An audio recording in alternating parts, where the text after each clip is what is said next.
All right, so buckle up, everybody, because today we're taking a deep dive into consciousness. Well, passive consciousness, that is. We've got this transcript here, and it dives into some really interesting research and philosophical ideas that basically ask, are we really the ones in control of our own minds? It really makes you think, This whole concept suggests that the experience we have of making choices, that feeling of, I'm the one making this happen, could actually be more of an illusion than we It's realize. like our brains are running this super intricate magic show, and we're just sitting here in the audience thinking we're the magicians. Yeah, exactly. And this transcript goes into some pretty convincing studies that actually support this idea. Like, take this color perception experiment, for example. They showed people this red image, right? And then for a split second, they messed with their vision using this technique that basically creates a temporary blind spot. And during that blind spot, they quickly changed the image to green. Okay, so you would think that people would see just red for a moment, or Mm. maybe just black, right? Well, you'd think so, wouldn't you? But get this. People consistently said they saw green. The color that appeared after, they couldn't even see. No way. So it's like our brains are filling in the blanks, smoothing out the experience, even when there are these blips in our perception. Exactly. It's almost like our conscious awareness is a step behind what's actually happening, and our brains are amazing at just weaving this seamless story, even if it has to fudge the truth a little. This is making me question everything I thought I knew about how my mind works. And speaking of questioning reality, the transcript mentions this seeing the future thing too.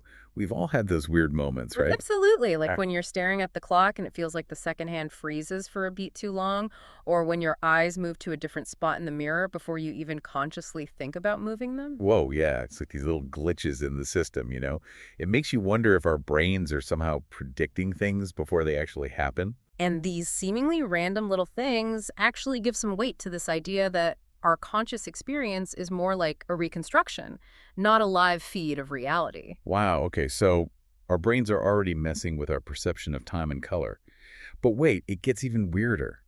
This transcript brings up this experiment by Benjamin Libet that really throws a wrench into our whole idea of free will. Oh, Libet's research was a game changer. But yeah, for some people it was a little unnerving. He was basically measuring brain activity while people were making really simple decisions, like moving a finger. And the crazy part is, the brain signals showing they were going to move their finger actually appeared before they were even consciously aware of making that choice. Wait, hold on. So my brain's making decisions before I even know about it. Does that mean I'm not even really in control?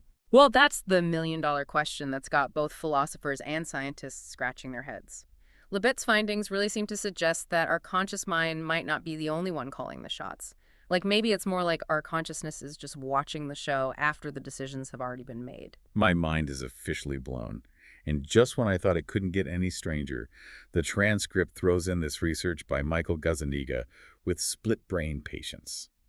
Talk about a fascinating and kind of spooky look into how the brain works. Gazzaniga's work is super important because it shows how our brains can actually come up with reasons for actions that we didn't consciously choose. They did this experiment where they asked a split brain patient's left hemisphere, which is the one that deals with language, why their right hand, which is controlled by the right hemisphere, the nonverbal side, did something. And get this, the patient had absolutely no clue about the instructions that were given to their right hemisphere, so they just made up this completely random reason. It's like our brains are masters at telling a good story, even if it's totally made up. We're really good at convincing ourselves that we're in control, even when we might not be. So if we're not really steering our own mental ships, who or what is? The transcript dives into some really interesting philosophical perspectives that try to grapple with this very question. It brings up ancient philosophies like Buddhism and Taoism, which both talk a lot about this concept of no self. And these ancient ideas actually line up pretty well with the scientific stuff we've been discussing, which suggests that our strong sense of being an individual, that feeling of I, might be more of a mental construct than an actual truth. Whoa, so you're saying that our sense of self might just be this big, elaborate story that our brains have created to make sense of everything? It's definitely a possibility worth considering. The transcript also gets into the important role of emotions and memories in shaping our sense of self. It talks about this concept called episodic memory, which basically highlights how emotions are key for making those lasting memories and creating a sense of personal history. So our consciousness is more focused on creating a meaningful story from all our experiences. Yeah. And it's all driven by our emotions and the things that feel important to us. Exactly. Our brains are always working, trying to connect the dots, trying to find patterns and meaning in all the chaos of life. And you know what? Emotion is the glue that holds those stories together. It's what makes them feel real and important. This is all so fascinating, but it definitely leaves me with more questions than answers. If our conscious minds aren't really the ones making the final calls, what does that even mean for us? What does it mean for things like taking responsibility for our actions and whether or not we really have free will? Are we just along for the ride? Well, those are some seriously big questions that we'll be tackling in the next part of our deep dive. We've only just scratched the surface of this mind-boggling topic, but hopefully it's giving you plenty to think about for now. Welcome back to our deep dive into passive consciousness. It's really a fascinating and often confusing topic. In part one, we were talking about some pretty compelling scientific evidence suggesting our conscious minds maybe aren't the big decision makers we think they are. Yeah, we touched on how our brains can be tricky, making us see things that aren't really there, or even making decisions before we know about them. But this transcript doesn't stop there. It goes into the whole evolutionary purpose of consciousness, and that's where it gets even more interesting. Right, like if most of our actions are driven by subconscious stuff, why even develop consciousness in the first place? What's the point of having this whole inner dialogue running if it's not really in charge? That's a good question. So, the transcript explores this idea that consciousness might not be about making those decisions, but more about understanding and remembering them. It's definitely a different way of looking at it. Instead of being the CEO in the boardroom, consciousness might be more like, I don't know, a historian carefully recording and trying to understand the choices that our subconscious already made. So we're not the ones in control. We're just taking notes on the decisions our brains have already made. That's kind of funny, but also humbling. It does change things a bit, doesn't it? Our conscious minds are basically creating a narrative of our lives, putting all our experiences, emotions, and memories together into one big story. It's like we're walking, talking storybooks. Which makes sense when you think about it. We remember the big moments, the decisions that felt huge, the times that felt really important, but all those little everyday things just kind of fade away. Right. And the transcript even talks about how we remember actions that felt like conscious decisions more clearly than those that felt more automatic. Like, our conscious minds give more importance to things we feel we were really in charge of. It's like those conscious decisions are the stars of our personal highlight reels, the moments we want to watch again and again. And those are the moments that really form our sense of self. All those routine, automatic things just don't have the same impact.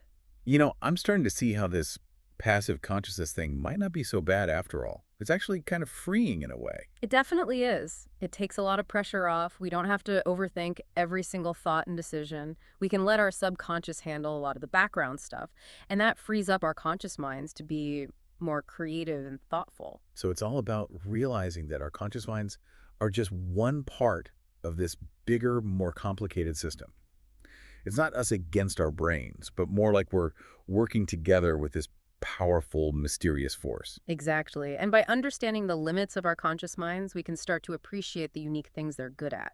Our ability to reflect, tell stories, connect with people on an emotional level, those are all incredible things. It's like, yeah, maybe our conscious minds aren't always in charge, but they're still amazing at making sense of the world, at finding meaning and beauty in the chaos. And that's where the really amazing things happen. It's that space where conscious and subconscious work together, where logic meets intuition, where stories are born and connections are made. This has been such a mind-blowing conversation, but I gotta be honest, there's still this one question I keep coming back to. If our conscious minds are so easily manipulated, if our choices are already kind of set by our subconscious, does that even mean we have free will? Are we just passengers on this journey? Ah, the age-old question of free will. That's exactly what we'll be getting into in the final part of our deep dive. Get ready to tackle the biggest philosophical puzzle. Can we really choose our own path in a world where passive consciousness is calling a lot of the shots? Okay, so we're back for the final part of our deep dive into passive consciousness.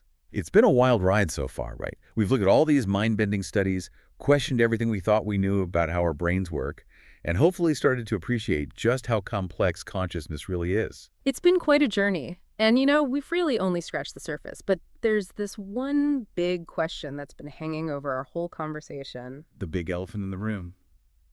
What about free will? Exactly. Like, if all these subconscious things are driving our actions, does that mean We don't really have a choice in how our lives turn out?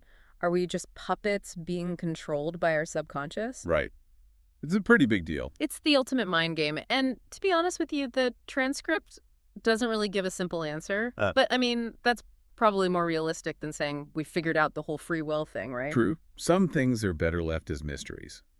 But the source material does offer some pretty interesting ways to think about how free will might work, even with passive consciousness. For sure.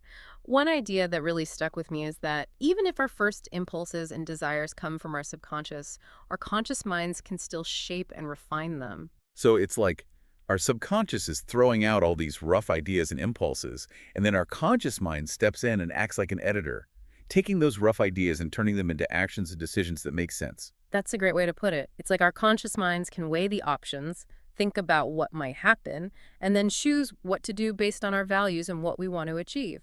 So even if we don't fully get why we're making a decision, we still have some control over how it all plays out. Exactly. The transcript even suggests that because consciousness can reflect, analyze, and think about the future, it can really influence what we do, even if it doesn't have total control.